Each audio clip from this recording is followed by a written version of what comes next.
Welcome to Watch Symposium. I'm Austin. So my older daughter is at swimming practice and I'm just killing some time with one of the very first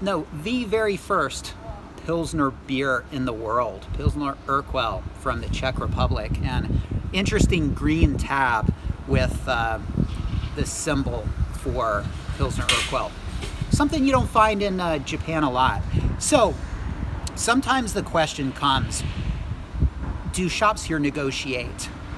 And I'll tell you a little bit of an anecdote that happened just yesterday. Now, the short answer is sometimes.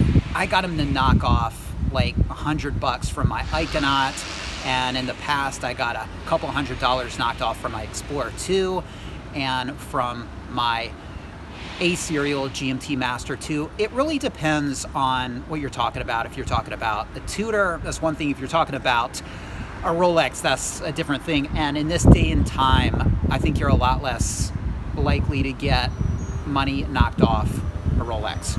And I bring up, as an example, yesterday I went to Nakano and I was going to see a 16710. That's a GMT Master 2, Swiss only dial. They had one there for about $11,000. Now, this would have been a knockaround piece for me, just sort of something to get a Swiss only dial, which would have been cool. That's something I think I'd like to have. But it was no box, no papers. It would have been just something I wore for fun, not really a collector's piece. So, on a side note, between the 30 and the 35 on the dial, there was some scuffing.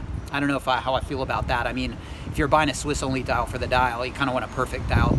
But to make a long story short, it was in USD about $11,095, all right? And so I was really on the fence. I looked at it and, well, I let him make the choice. And I said, if you just shave off 95 and just make all of these numbers zeros and just call it 11,000, you know, the equivalent in yen, I'll buy it in cash today. And the guy said no. And I said, all right. I said, well, thank you, and I left. And I think he was kind of surprised. I think he thought, well, it's like $95. Surely he's not going to walk away from a watch he's thinking about for $95. Well, I did. And he said that they just don't do for anybody discounts. Now, this is a shop. I probably shouldn't tell you what the shop is. I don't think I will. But maybe that's true. And if that's true, well, it cost them a sale. And will he sell that in the future? Maybe, probably, I'm not sure. So yesterday, they didn't budge. And when you're talking $11,000, you got to ask yourself, is $95 that big of a deal? And really, it's not.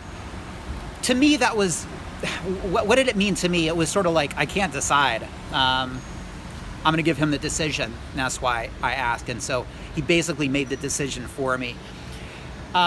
It's a side note. Do I really need a third GMT Master 2? I don't know.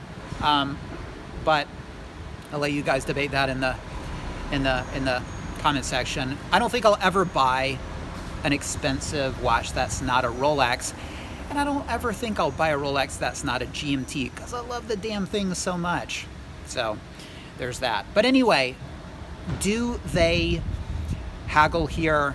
Sometimes on Rolexes, not likely. Yesterday, really not a penny. So anyway, there's a little anecdote, and enjoying my Pilsner Urquell. Wearing the Hydronaut blue dial, which I really like. I don't know, I almost like it more than the mother of pearl dial. I really like it a lot.